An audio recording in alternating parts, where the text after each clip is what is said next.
अस्सलाम वालेकुम। 7th class का लेक्चर नंबर 27 हम स्टार्ट करने लगे हैं। यूनिट नंबर 6 है हमारे पास, एक्सरसाइज नंबर 6.2।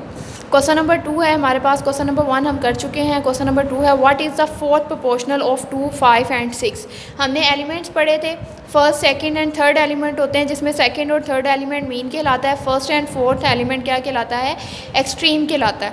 ठीक है, इसका मतलब यहाँ पर उन्होंने फोर्थ प्रोपोर्शनल यानी फोर्थ एलिमेंट फाइंड करने के लिए कहा है, तो हम लेट कर लेते हैं, let the fourth proportional is equals to x. ठीक है, फोर्थ प्रोपोर्शनल को हमने क्या लेट किया है, एक्स, यानी एक्स की हमने वैल्यू फाइंड आउट करनी है कि हमारा फोर्थ प्रोपोर्शनल अगर हम यहाँ पे लिखें तो वो क्या होगा।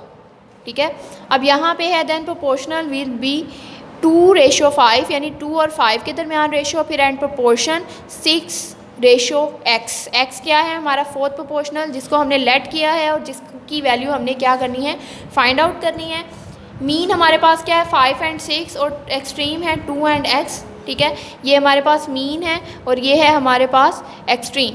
ठीक है, अब हमारे पास 2, 5 और 6 आपस में क्या होगा, मल्टीप्लाई, 2 एंड x आपस में मल्टीप्लाई होगा, 5 6 30, 2x आ जाएगा। ठीक है, अब हमने तो x फाइंड आउट करना था, x फाइंड आउट करना है, इसका मतलब इसके साथ जो 2 है वो अगर यहाँ पे मल्टीप्लाई हो रहा है तो दूसरी तरफ जाकर क्या हो जाएगा, डिवाइड हो जाएगा, 30 डिवाइडेड बाय 2। तो जब हम कटिंग करेंगे 2 1 द 2, 2 1 द 2, 2 5 द 10, तो हमारे पास क्या आंसर आएगा 15x, यानी हमारा जो फोर्थ प्रोपोर्शन है वो क्या था, x इज इक्वल्स टू 15, यानी हमारा प्रोपोर्शन बनेगा 2:5, प्रोपोर्शन 6:15। x की जगह पर हम क्या लिखेंगे, 15।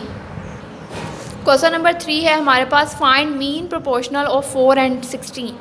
मीन प्रोपोर्शनल फाइंड आउट करने हैं, इसका मतलब हमारे पास मीन जोन सा है वो हम लेट कर लेंगे और 4 एंड 16 हमारे पास हैं एक्सट्रीम।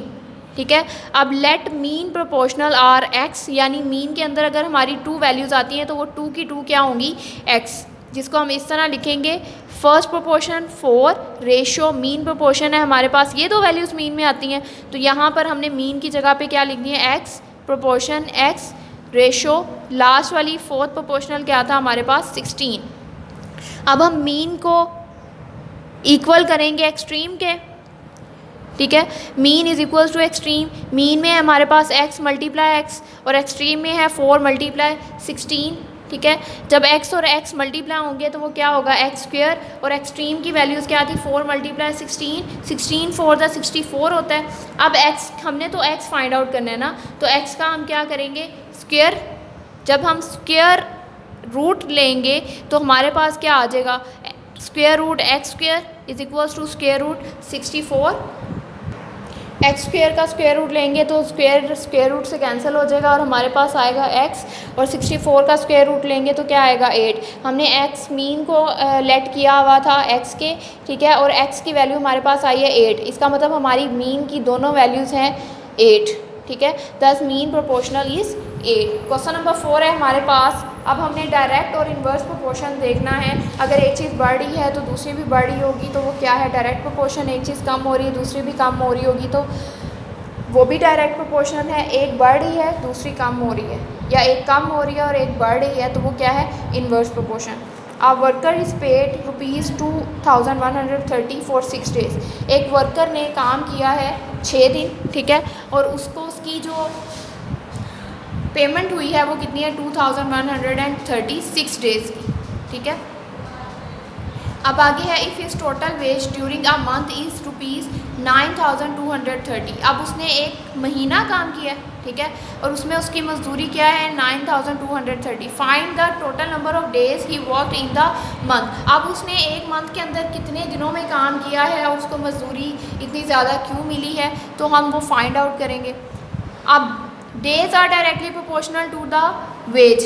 कैसे कि अगर हम कम दिन काम करेंगे तो हमें जो हमारी इनकम है वो भी कम होगी। ठीक है, अगर हम ज़्यादा दिन काम करेंगे तो उसी के लिहाज से हमारी जो इनकम है वो भी ज़्यादा होगी। ठीक है, अब 6 डेज़ पर हमारी अमाउंट पेड क्या थी, 2130। ठीक है, अब डेज़ फाइंड आउट करें जिस पर अमाउंट हमारी क्या होगी, 9230। अब हमें पता चल रहा है कि अगर अमाउंट ज़्यादा हुई है तो इसका मतलब उन्होंने काम भी हमसे ज़्यादा दिन लिए। ठीक है, जब एक चीज़ ज़्यादा हो रही है तो साथ दूसरी भी ज़्यादा होगी, तो ये कौन सा प्रोपोर्शनल है, डायरेक्ट प्रोपोर्शनल। कौन सा प्रोपोर्शन है, डायरेक्ट प्रोपोर्शन। अब ज़रा देखें हमारे एरोस कैसे होंगे। डायरेक्ट प्रोपोर्शन में हमारा एक्स वाला एरो क्या होता है, यहाँ से स्टार्ट होकर यहाँ तक, ठीक है, ये हमारा एरो है। उसके बाद जिस साइड पर ये जा रहा है उसी साइड पर ये जाएगा। क्यों? क्योंकि ये कौन सा प्रोपोर्शन है, डायरेक्ट प्रोपोर्शन। एरोस सेम होंगे, इंक्रीज़ हो रहे हैं तो दूसरे भी इंक्रीज़ हो रहे हैं, इसका मतलब एरोस भी सेम होंगे। डिक्रीज़ हो रहे हैं तो दूसरी वैल्यू भी डिक्रीज़ हो रही है। एरोस अगर नीचे की तरफ जा रहे हैं तो वो सेम ही होंगे। अब क्या करेंगे, हेड वाली वैल्यू यानी वो डिनोमिनेटर में आएगी और टेल वाली वैल्यू न्यूमरेटर में आएगी। जहाँ से स्टार्ट हो रहा है 9230 divided by 2130 is equals to x divided by 6, ठीक है। अब ये 6 इधर डिवाइड हो रहा है तो दूसरी तरफ जाकर क्या हो जाएगा, मल्टीप्लाई हो जाएगा। अब क्या करेंगे, 9230 को मल्टीप्लाई कर देंगे 6 के साथ, ठीक है।